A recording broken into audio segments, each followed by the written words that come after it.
Matapos i-anunsyo ng Malacanang ang pagbibitiw ni Alfredo Pascual bilang kalihim ng Department of Trade and Industry o DTI, nakahanap na si Pangulong Ferdinand Marcos Jr. ng pansamantalang hahadili sa naiwang pwesto ng ahensya. Alamin ang kabuuan ng balita mula kay Criza Lopez. Itinalaga ni Pangulong Ferdinand Marcos Jr. si Undersecretary Maria Cristina Alguer Roque bilang Acting Secretary ng Department of Trade and Industry.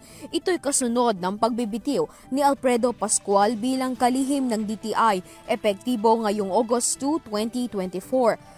Base sa anunsyo ng Presidential Communications Office, binigyang diin dito na malaki ang naging kontribusyon ni Alguer Roque sa pamumuno ng MSME Development Group ng DTI sa pamamagitan ng pagsasagawa ng mga programa at inisyatibo na nakasentro sa Small and Medium Enterprises o MSMEs. Isa rin sa kanyang tinutukan ang mga critical areas, kabilang ang Bureau of Small and Medium Enterprise Development, ang Bureau of Marketing Development Promotions, Auto Program Management Group at ang Comprehensive Agrarian Reform Program Management Office. Samantala, binigyang diin din ng PCO ang mahalagang gampanin ng DTI sa pagpapalago ng ekonomiya sa bansa at pagkakaroon ng mahusay na pamumuno sa tanggapan.